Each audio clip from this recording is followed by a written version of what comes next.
나의 정직함을 아시게 되기를 원하노라. 이런 제목으로 욥기 강의를 이어가겠습니다. 욥이 고난을 당할 때부터 지금까지 한결같이 주장을 해온 것은 자신의 무죄함과 그로 인한 억울함이었습니다. 오늘 이 31장은 욥의 최후 변론입니다. 그런데 이 최후 변론 속에서도 여지없이 그와 같은 점이 분명하게 드러나고 있는 것을 보게 됩니다. 욥은 자신이 무엇이든 잘못한 것이 있다면 하나님께 벌을 받는 것이 당연한 일이겠지만, 그러나 자신은 아무런 잘못을 행한 일이 없다는 점을 설명하면서 결국은 그럼에도 불구하고 자신에게 이러한 고난을 주시는 하나님을 향해서 마지막까지 자기의 무죄를 항변하고 있습니다. 물론 욥이 고난을 당하는 이유는 그가 하나님 앞에서 행한 큰 죄 때문이 아니라는 점은 분명히 옳습니다.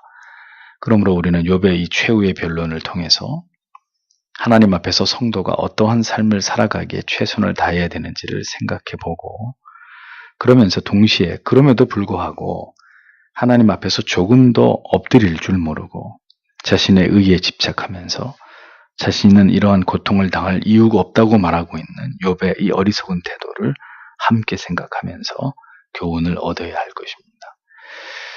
그래서 1절에서 8절을 보면, 내가 내 눈과 언약을 맺었으니 어찌 젊은 여자에게 눈길을 주겠는가. 그리하면 위에 계신 하나님이 주실 몫이 무엇이며 높은 곳에 계신 전능하신 분이 주실 유업이 무엇이겠는가.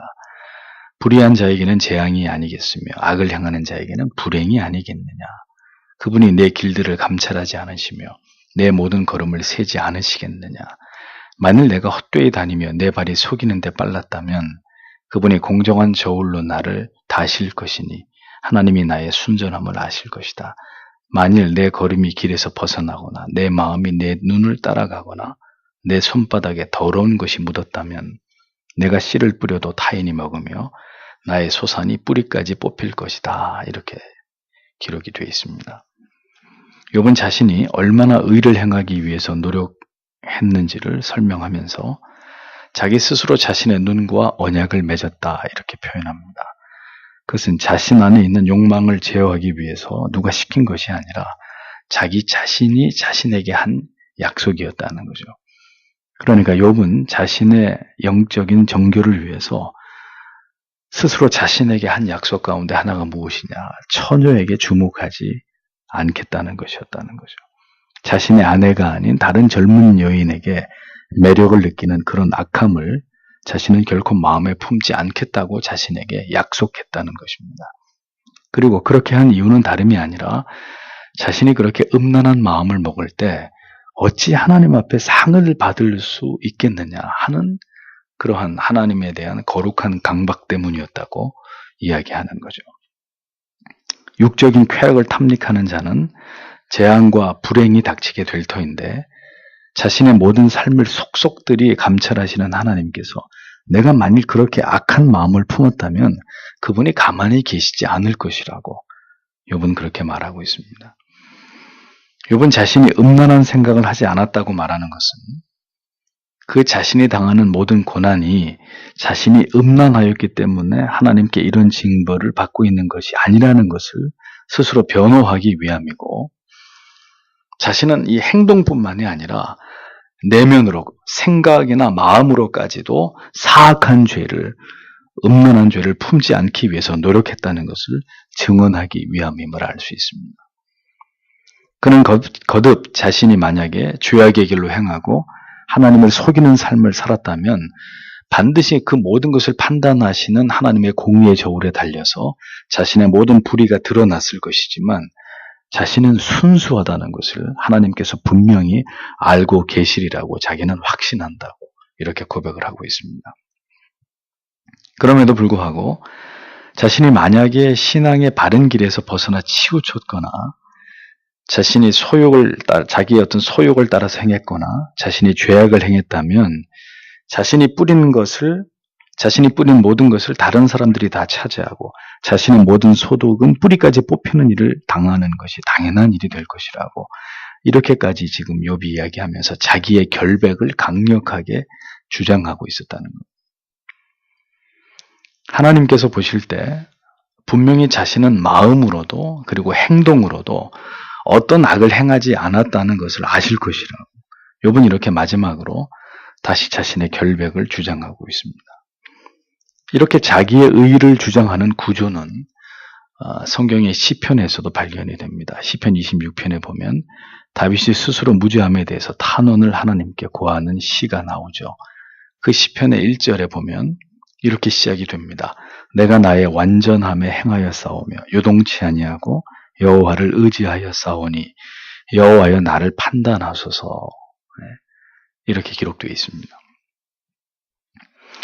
하나님과 올바르고 친밀한 관계에 있는 사람에게는 담대함이 있습니다. 그리고 그 담대함은 자신이 당하고 있는 괴로움과 고통에 대해서도 하나님을 향해 이 같은 고백으로 드러나게 됩니다. 그것은 바리새인들과 같은 자기 의와는 구별되는 것입니다. 자신의 정직함을 하나님께 구하는 것은 자신이 그렇게 떳떳하고 당당하다는 의미가 아니라 하나님 앞에서 자신이 얼마나 하나님을 경외하고 삶과 온전한 믿음을 행하기 위해서 노력했는지에 대해서 그걸 하나님께 고하는 의미죠. 이렇게 고난을 당하고 괴로움을 겪더라도 상관없이 자신은 이제껏 그렇게 해온 대로 어떤 일이 있어도 흔들림이 없이 앞으로도 그렇게 하나님 앞에서 자신의 이 같은 올바름을 지키겠다는 결의를 드러내는 것입니다. 욥의 고백이 그런 차원이라면 그것은 자기의 의를 드러내는 것이라고 볼 수 없을 것입니다. 그리고 그것은 하나님이 판단하실 문제이죠. 우리가 하나님을 경외했고 우리의 삶이 하나님 앞에서 어떤 흠도 없음을 알리고 싶은 때는 우리가 하나님을 절대로 멀리하고 있을 때가 아닙니다. 우리의 마음이 하나님과 멀어져 있을 때가 아닙니다. 지금 이 순간 진실로 하나님이 내 심장을 갈라보시면 내가 하는 이 말이 추호도 틀림이 없는 진실함으로 가득 차 있을 때 그것을 하나님께 진심으로 고백하고 싶을 때 그런 표현을 사용하는 거죠. 정말 하나님을 향한 내 마음이 100% 퓨어한데 순수한데 그걸 어떻게 하나님 앞에 표현할 길이 없으니까 보시라고. 하나님 보십시오. 내가 거짓말을 하고 있는지 참말을 하고 있는지 하나님 보시라고. 이런 표현이 우리에게서 나오게 되는 것이죠. 사실인지 아닌지 하나님이 전능의 눈으로 들여다보시면 다 아실 거 아니냐고. 그러니까 그거는 자기 의를 드러내는 게 아니라 정말 하나님 앞에서의 그 하나님을 사랑하는 마음이나 경외하는 마음이나 그 하나님 앞에서 살아가고자 하는 자기의 사무치는 심정이 참이라는 것을, 진실이라는 것을 하나님 앞에 고하고 싶기 때문에 그런 표현이 나오는 거라는 거죠. 그래서 그게 자기의 의를 드러내는 고백인지 하나님을 향한 자기의 심장을 열어 보이는 고백인지를 그 차이를 우리가 올바로 이해할 필요가 있다는 겁니다. 욥의 고백을 더 보십시오. 9절에서 12절. 만일 내 마음이 여자에게 미혹되거나 내 이웃의 문 앞에서 기회를 엿보았다면 내 아내가 타인을 위해 맷돌을 갈고 타인이 그 여자와 동침하는 것이 마땅하다. 이는 그것이 중한 죄이고 재판관에 의해 벌을 받을 악이며 멸망하도록 삼키는 불이고 나의 모든 소산을 뿌리까지 뽑을 것이기 때문이다. 이렇게 되어 있습니다. 욥은 계속해서 자신이 도덕적으로 얼마나 정결하고 어떤 악함도 행치 않았다는 사실을 거듭 강조합니다. 처녀를 상대로 음란한 생각을 하지 않았을 뿐 아니라 다른 남자의 아내에 대해서 전혀 동침을 할 이런 생각조차도 가진 적이 없다는 사실을 고백하고 있습니다. 만약에 그런 일이 있었다면 내 아내가 다른 남자와 동침하는 것이 마땅한 벌이 될 것이고 자신은 이 모든 일들이 얼마나 큰 죄이고 악인지 삼키는 불과 소유를 다 잃어버리게 되는 결과를 통해서 그것이 밝혀지게 될 거라는 것을 자기는 너무나 잘 알고 있다고 이렇게 표현을 합니다. 성적인 음란은 모든 시대 속에 하나님을 알지 못하는 자들의 가장 큰 죄악입니다. 모든 고대의 이교도들이 우상숭배를 할 때 우상숭배는 항상 음란과 직결되어 있었습니다. 그것이 그 시대의 모습이었습니다. 그런 면에서는 고대나 현대나 아무것도 다르지 않습니다. 모든 불택자들의 특징은 성적인 방종이라는 것을 볼 때 이 시대의 그리스도인들도 안팎으로, 밖으로는 그렇게 하지 않아도 속으로는 혹은 남이 보지 못하는 곳에서는 얼마나 음란에 빠지는지에 대해서 이 성적인 문제에 대해서 우리 자신을 더럽히는지에 대해서도 각별히 범죄하지 않도록 순결고 거룩을 지키는 일에 우리가 깨어있지 않으면 안 된다는 것을 우리가 욥의 고백을 통해서 생각하게 되는데, 욥이 하는 얘기는 자기는 생각으로도 그러지 않았다는 거예요. 그렇게 행동하는 건 고사하고 처녀를 쳐다보든지 다른 남자의 아내를 쳐다보면서 그런 음란한 생각조차도 자기는 하지 않았다. 그런 일이 있으면 내 아내가 다른 남자의 성적인 놀이개가 돼도 나는 할 말이 없다. 이렇게까지 분명하게 자신의 어떤 결백을 주장하고 있는 거죠.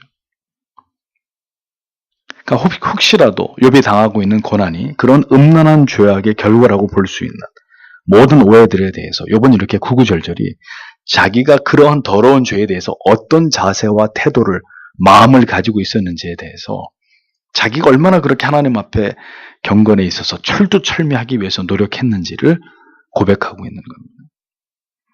욥은 어떤 경우에 어떤 죄도 범하지 않았고, 따라서 자신의 고통은 자신의 죄에서 비롯된 것이 절대로 아니다, 이 주장을 계속하고 있었던 겁니다. 자기 변호, 자기 변명, 욥이 정직하고 진실한 사람이라는 것은 충분히 알 수 있지만 그가 조금만 시선을 돌려서 자신의 무죄함을 입증하는 데만 이렇게 마지막까지 노력할 것이 아니라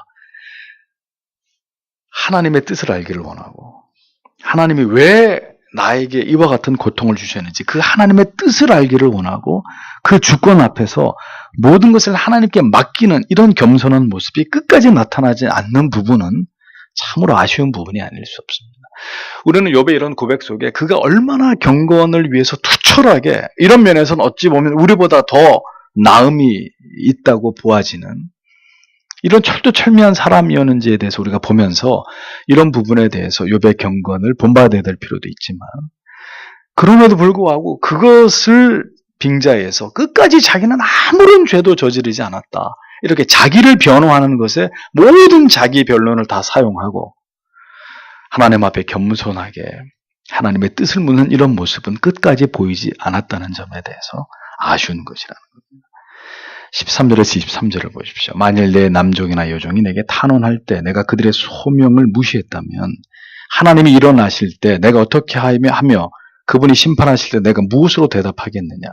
나를 태속에 만드신 자가 그도 만들지 않으셨겠느냐? 우리를 뱃속에 지으신 자가 한 분이 아니시냐? 내가 가난한 자의 소원을 막거나 과부의 눈이 실망하게 하였던가? 내가 혼자서만 음식을 먹고 고아에게 그것을 먹이지 않은 적이 있었던가? 실상은 내가 젊었을 때부터 고아가 나를 아비처럼 여기고 자랐으며 내 모태에서 나온 후로 과부를 인도하였었다. 만일 내가 옷이 없어 죽어가는 자나 덮을 것이 없는 가난한 자를 보고 그냥 지나가 버렸다면, 만일 내 양털로 그의 몸을 따뜻하게 하여 그의 허리가 나에게 복을 빌게 하지 않았다면, 만일 내가 성문에서 나를 돕는 자가 있음을 보고 고아를 반대하여 내 손을 들었다면 내 어깨가 어깨뼈에서 떨어지고 내 팔의 뼈가 부서져 조각날 것이다. 참으로 하나님의 재앙이 나를 심히 두렵게 하니 나는 그의 위험으로 인하여 아무것도 할 수 없다. 이렇게 적고 있습니다. 자, 계속되는 욥의 자기 결백을 주장하는 내용을 보십시오. 욥은 자기가 남종과 여종을 다룰 때 매우 공정했고 그들의 권익을 보호하는 일에 최선을 다했다 고백합니다. 자기가 얼마나 하나님과 하나님의 공정한 심판을 의식하기 위해서 노력했는지, 자신은 결코 종이라고 해서 차별하지 않고 자기와 동등하게 그들을 대우했다는 점을 강조합니다. 또한 욥은 이어서 사회적인 약자들을 위해서 자신이 얼마나 세심하게 배려하고 그들을 돕기 위해서 노력했는지를 설명합니다. 가난한 자, 과부와 고아, 그들의 필요를 채워주고 구제하고 그런 자들을 돌보는 일에 자기가 얼마나 헌신적으로 노력했는지를 이야기합니다. 그래서 자신이 만약에 그렇게 열심을 다해서 사회적인 약자들을 돌보지 않고 만약 그들에게 자신이 악을 행했다면, 자기가 지금 거짓말을 하고 있는 것일 것 같으면 자기의 어깨뼈가 몸에서 떨어져 나가게 해달라고, 자기의 팔이 그렇게 하지도 않아놓고 그렇게 손을 베풀지도 않아놓고 그렇게 말하는 벌에 따라서 자기 손이 그냥 손의 뼈가 산산조각 나기를 나는 바란다. 이렇게까지 얘기하면서 자기는 그렇게 하나님 앞에 선을 행하기 위해 노력한 결과가 하나님이 너무 두려웠기 때문이라고 얘기하는 거예요. 하나님께 벌을 받을까봐 너무너무 두려웠기 때문에 자기는 그렇게 정말 최선을 다해서 약자들을 돌봤다 얘기하고 있습니다.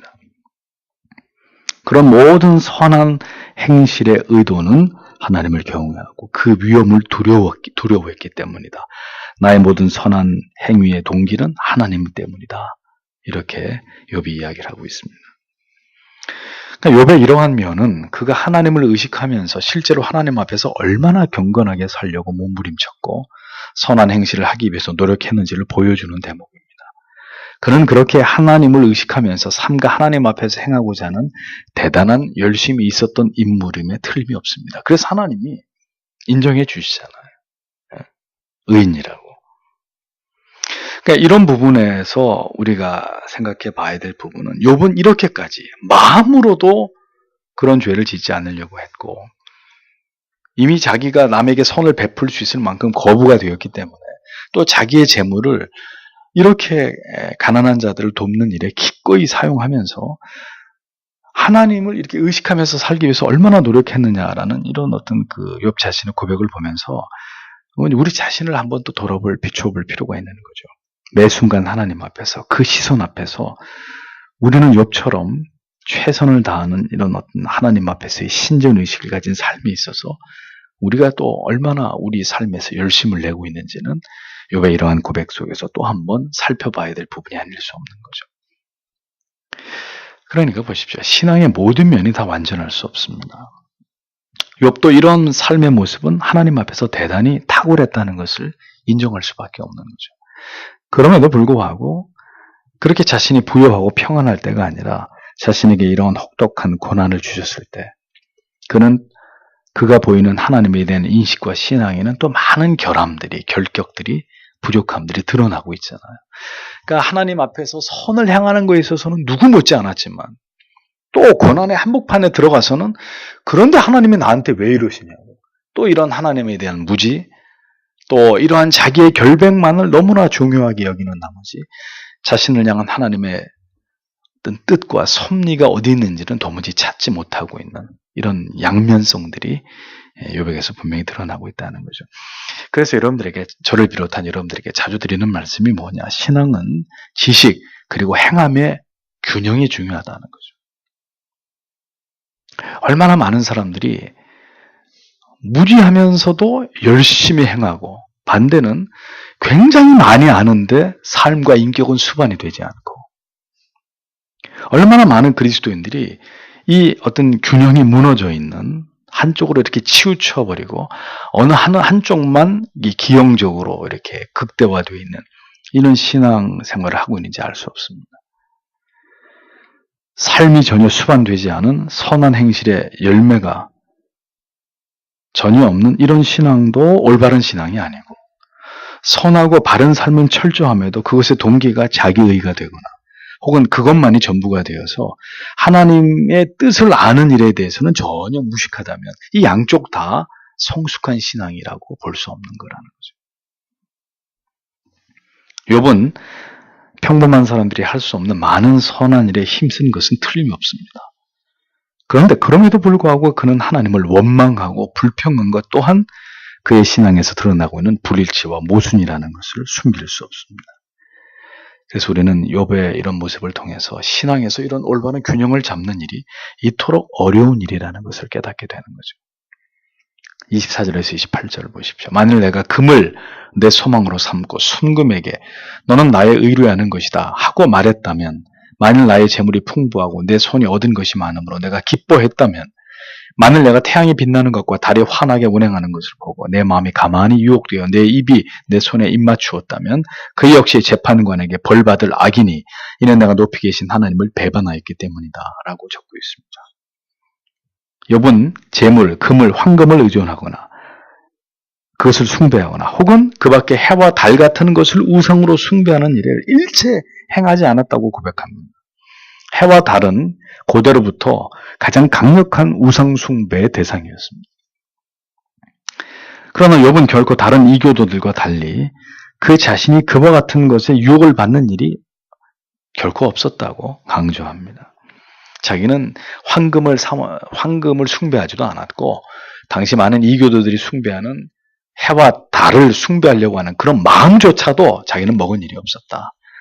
이렇게 이야기하죠. 29절에서 34절을 보십시오. 참으로 내가 나를 미워하는 자가 망하는 것을 기뻐하고 그에게 재앙이 닥쳤을 때 우쭐거렸던가. 나는 그의 영혼이 저주받기를 구하여 내 입이 죄짓게 하지 않았다. 참으로 내 장막의 사람들이 욥의 고기로 배부르지 않은 사람이 있는가 하고 말하지 않았던가. 나그네가 거리에서 밤을 보내지 않도록 나는 행인에게 내 문을 열어주었다. 참으로 내가 타인처럼 내 죄악을 감추어 내 잘못을 품속에 숨겼던가. 참으로 내가 많은 사람들이 두렵거나 족속들의 멸시가 무서워서 입을 다물고 대문 밖으로 나가지 못했던가. 이렇게 기록합니다. 계속 욥이 자기의 어떤 의롭고 결백했던 어떤 삶을 이야기하는데 욥이 얘기합니다. 타인을 향해서 자기는 저주한 적도 없고 악인들에 대해서 인색하게 대하거나 매정하게 군 일이 없다고 말합니다. 또 자기 자신에 대해서조차도 비굴하거나 위선적으로 이렇게 죄악을 감추려고 속이려고 했던 그런 일이 없었다. 언제나 사람들 앞에 당당하고 떳떳하게 살아가면서 비난받을 일을 자기는 한 적이 없다고 강조합니다. 그렇습니다. 그렇게 항상 하나님 앞에서 모든 것을 마음과 행위로 최선을 다했기 때문에 욥은 지금 이렇게 괴롭고 고통스럽고 도무지 자기의 고난에 대해서 이해할 수 없었던 것입니다. 욥이 이렇게 자기의 결백을 주장할 수 없고 만일 그의 삶이 그야말로 죄악 투성이의 삶이었다면 욥이 이렇게 전혀 반응할 수 없었을 것입니다. 그러나 구구절절히 얘기하듯이 자기 자신이 결백하다고 생각하는 거예요. 생각과 행위, 앞을 보고 뒤를 보고 어디를 봐도 자기는 지금까지 살면서 전혀 하나님 앞에 이러한 책망을, 이러한 어떤 심판의 고통을 받을 만큼 자기는 그렇게 살았던 삶이 아니었다는 얘기를 강조하고 있는 겁니다.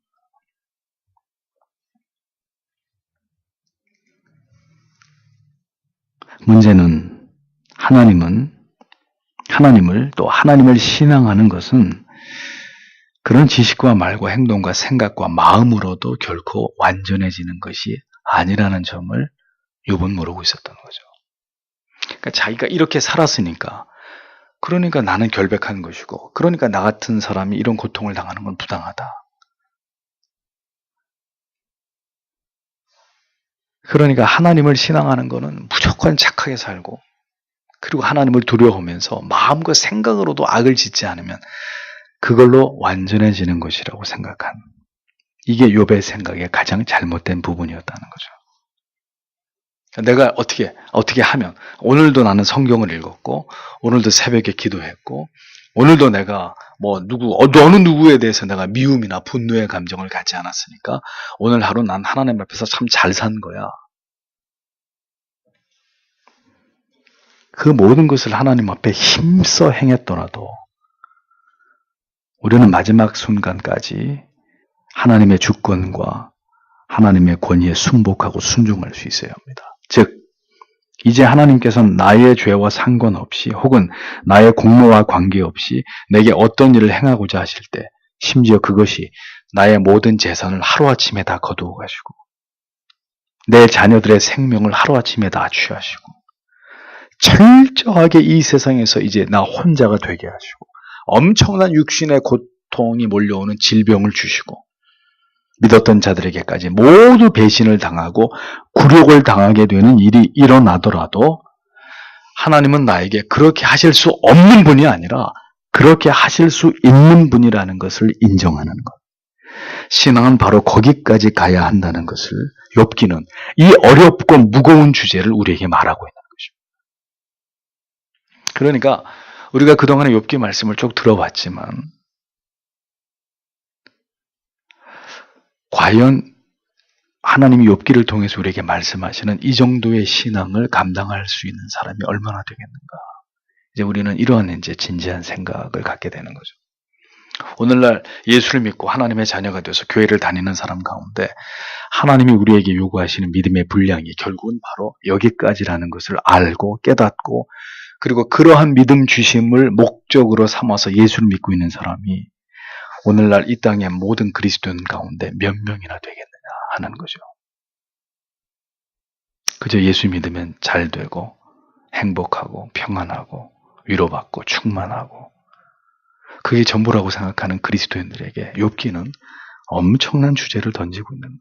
그들이 생각하는 믿음, 하나님에 대한 절대적 순복, 순종, 그 하나님의 주권에 대한 인정이 어느 정도까지 가야 되는지를 욥기는 우리에게 정확하게 가르쳐주고 있는 겁니다.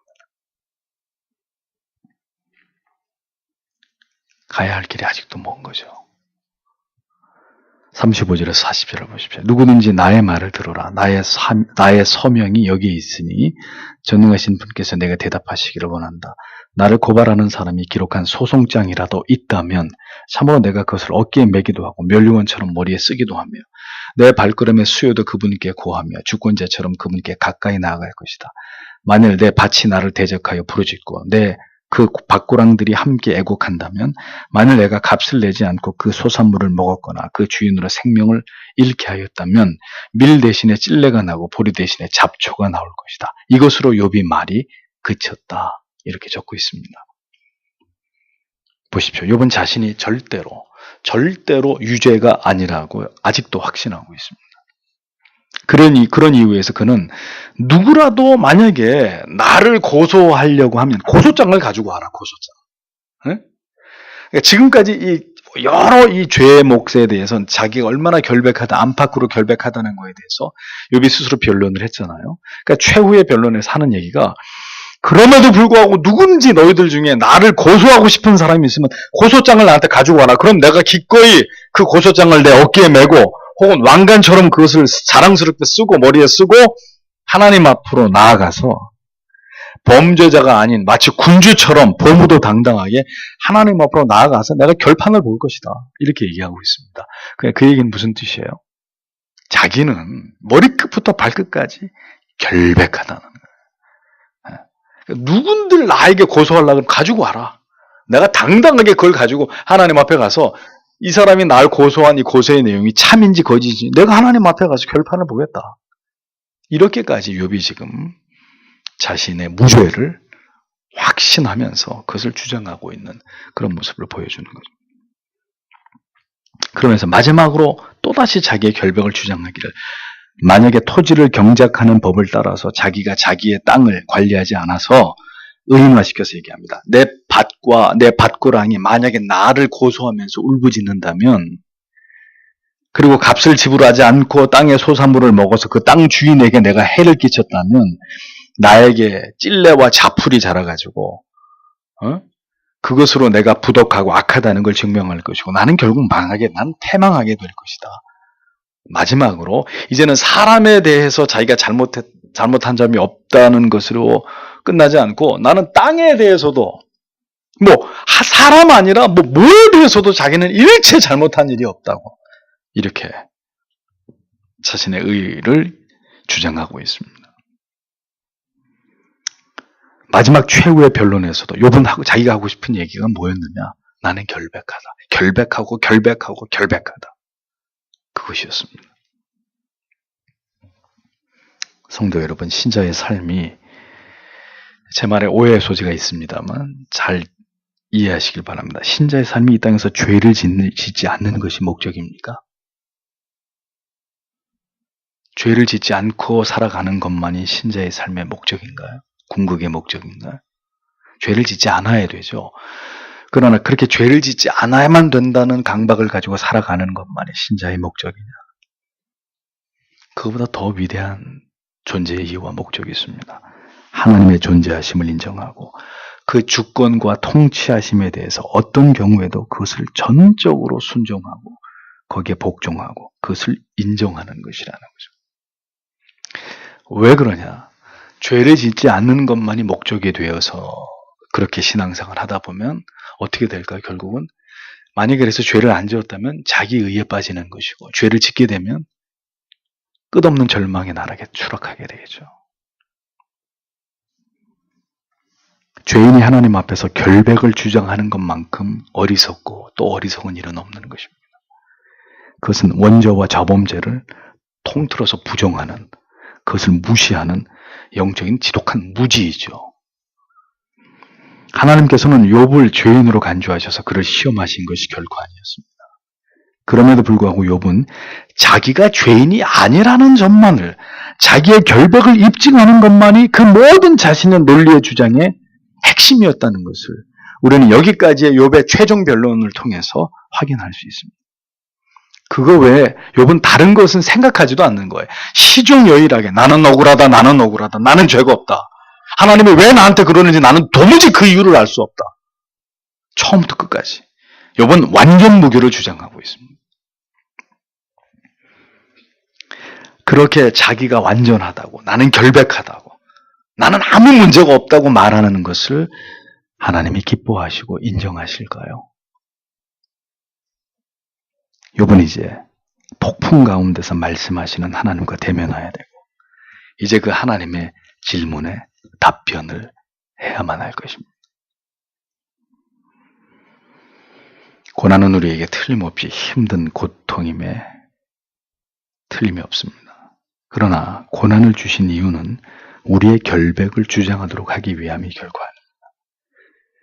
성숙한 신앙을 가진 신자에게조차도 혹독한 고난을 주시는 하나님의 궁극의 목적이 무엇일까요? 믿음이 연약한 자들이 아니라 예수를 수십 년 믿었어요. 그리고 굉장한 수준의 삶도 그의 인격도 신앙도 굉장한 수준에 올라갔단 말이에요. 그런 욥과 같은 이러한 성숙한 신앙을 가진 신자에게조차도 하나님이 그런 고난을 주시는 궁극의 목적이 뭐냐? 하나님의 주권에 대한 어떤 경우에 있어서도의 순복 그리고 순종, 하나님이 그걸 원하시는 거죠. 욥에게 바로 그것을 깨닫게 하시는 하나님의 섭리가 바로 의로운 욥에게 주신 하나님의 고난의 궁극의 목적이고 이유였다는 것입니다. 그런데도 욥은 마지막까지 그 사실을 발견했습니까? 못했습니까? 못했다는 거죠. 그 깨달음이 있어야 왜 나에게 고통을 주십니까? 라는 대답이 아니라 아버지 하나님, 이 잔을 나에게 주시옵소서. 그리고 내 뜻대로 마옵시고 아버지 뜻대로 하십시오. 하나님, 이 고난의 잔을 나에게 주심을 감사합니다. 라고 고백하면서 주님처럼 하나님의 미랄이 될 수 있는 진정한 신자의 삶을 살아갈 수 있는 것입니다.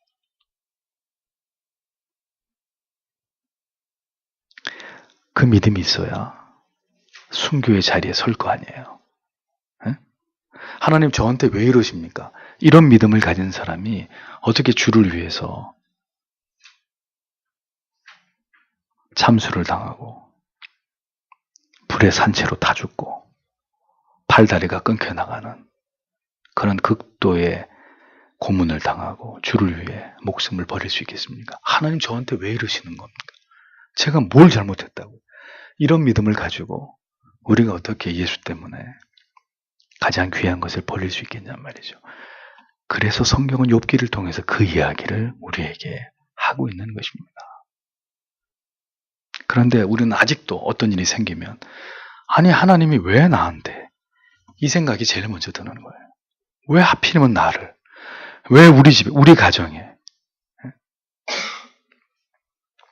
그러므로 성도 여러분, 오늘도 욥의 이 최후 변론을 들어보면서 참 욥이 대단히 하나님 앞에 경건한 삶을 살기 위해서 노력한 것만큼은 틀림없구나.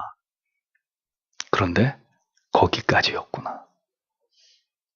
결국 욥이 하나님을 신앙한 이유는 하나님 앞에 완전 무결하게 하나님을 신앙하고 그것으로 하나님께 인정을 받고 그것만이 하나님을 신앙하는 전부인 것으로 여겼던 그 욥의 신앙의 한계를 보게 되는 것이죠. 욥이 의로운 사람이라고 하나님은 인정하셨지만 그러나 바로 욥의 이러한 부분에 대해서 이제 하나님은 마지막 엘리후의 최후 변론이 끝이 나면 드디어 욥에게 하나님이 말씀하기 시작하는 것입니다. 바로 그 부분을 하나님이 당신의 사랑하는 종에게 깨닫게 하시려. 그러니 성도 여러분, 이제 욥기 강해의 이제 후반부로 들어가면서 결국은 성경이 우리에게 뭘 얘기하려고 하는 것인가? 우리의 믿음이 과연 그것을 지향하고 있고 거기까지 도달할 수 있을까? 여전히 우리는 억울합니다. 나는 문제가 없습니다. 나는 죄를 짓지 않았습니다. 그래서 내가 왜 이렇게 힘들어야 되는지 나는 알 수가 없습니다. 아직 그런 얘기를 하고 있다면 우리도 욥의 신앙의 그 분량을 넘어서지 못하고 있다는 이야기고 이제 우리가 욥기를 통해서 정말 하나님이 우리에게 원하시는 것이 무엇인지에 대해서 우리의 눈과 귀가 열린다면 우리는 오늘도 하나님 앞에 기도해야 되는 것이죠. 하나님은 저에게 어떤 일이든지 하실 수 있습니다.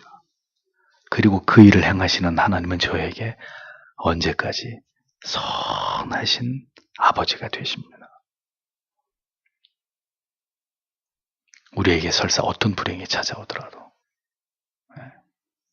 그것이 얼마나 우리를 힘들게 하고 고통스럽게 하는 그런 일이라 할지라도 하나님은 당연히 그렇게 하실 수 있고 하나님은 선하시다는 것을 저는 확신합니다.